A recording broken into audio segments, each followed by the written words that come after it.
Today, our topic of discussion is social justice and interaction. So, let us first look at the heading called justice. What is justice? In simple terms, it's derived from a French word justice, which means righteousness, and in broad sense, it is what people deserve, or moral righteousness, or equitable. And it's an equitable treatment given to different sections of society in regards to any issue.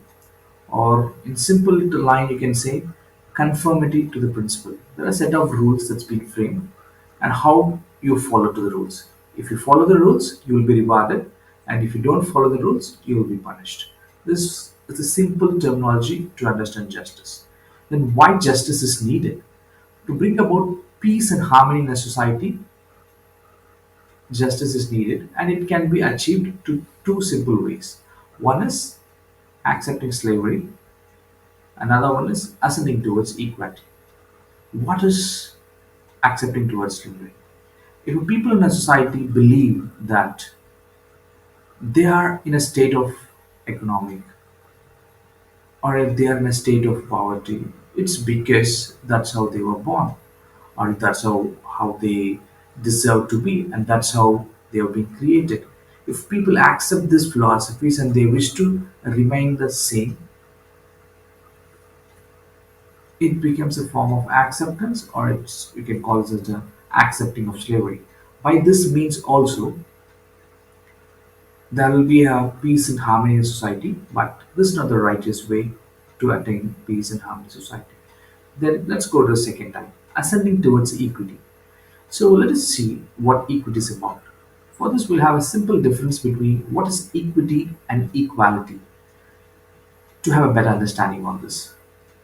So, support, let us check into equity. Support and opportunity given to achieve fairness of outcome is called equity. Let's see with a small example.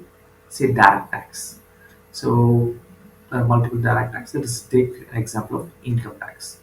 So, income tax, there are different slabs in which an individual is asked to pay the taxes.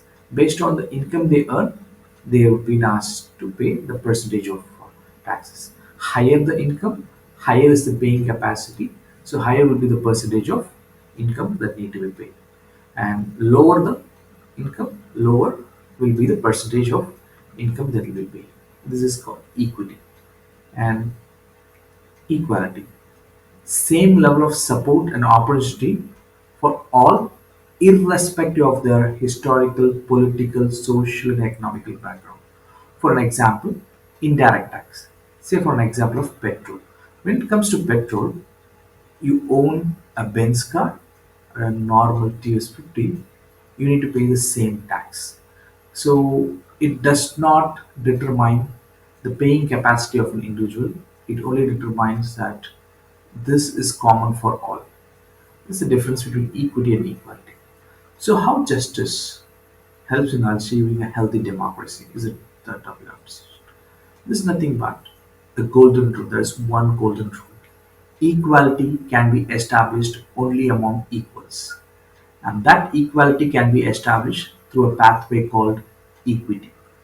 And the principle or the rule book that paves the way to implementation of equity is called social justice. Social justice, in other ways, you can call it as a via media to achieve equity or achieve equality. Equality in society will bring about mutual respect among one another. Mutual respect will help in establishing justice in a society. When justice prevails in a society, the democracy thrives. Our second topic of discussion is social justice in Indian context. The disparities in the Indian society was established in the form of graded inequality established almost 16th to 17th centuries ago. This has pushed huge chunk of Indian subcontinent's population under socio-economic and cultural disadvantages. This group badly needs focused, large-scale, customized intervention for bringing about all forms of changes like people's liberty, equality, and to establish fair distribution of the country's wealth, resources to run our national development engine forward.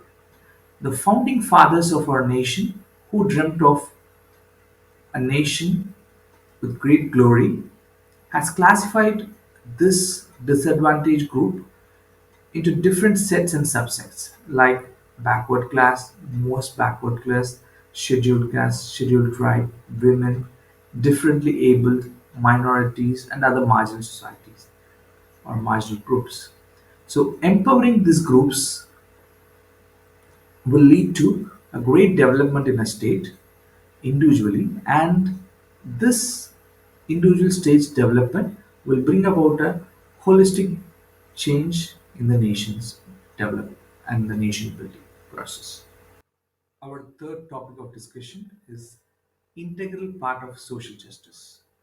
So there are four components that make up the social justice. One is equity, access, participation, and rights. So what is equity? Equity is to ensure fair distribution of available resources across all sections of society. For an example, state of Karnataka, we have tender reservation based on disadvantaged group.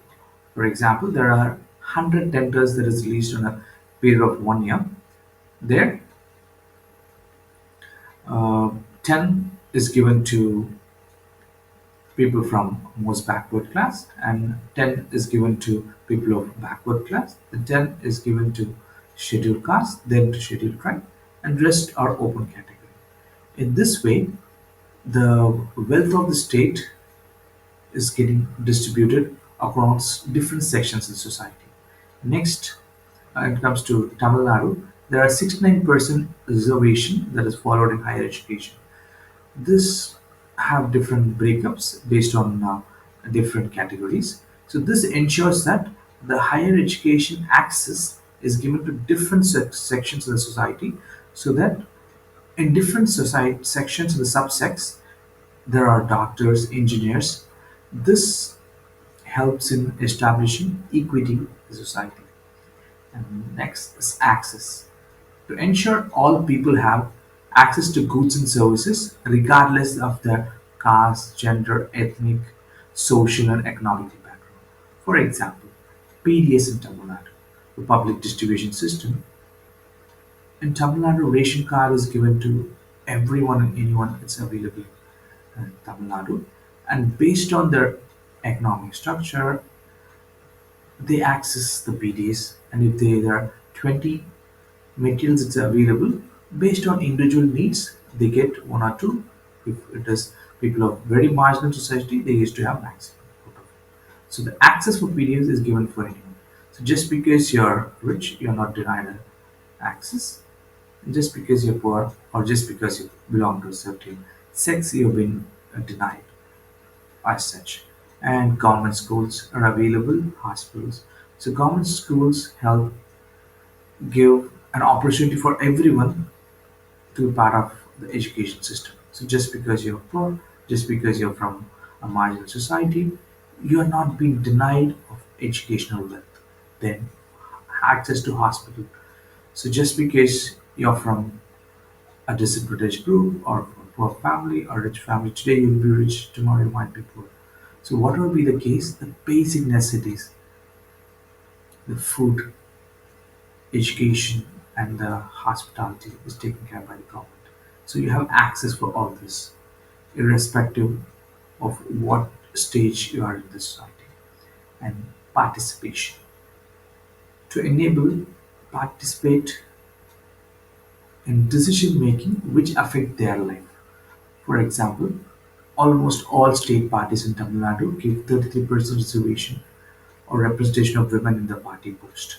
And Tamil Nadu, 50% of the mayor seats are allocated to women. And when it comes to the cabinet, almost all marginalized community or people from different community are represented. So in decision making, everyone has a say on it. And next one is rights. To enjoy establish all rights given under UDHR, that is Universal Declaration of Human Rights, as declared by United Nations and accepted by almost every nation on earth. India is one of the country that signed this. So these four important components, if it's made available, implementation of social justice would be most effective. Do support this channel by hitting on like button and click on subscribe button. And this is Maran signing off. See you next week with more useful videos. Vanakkam.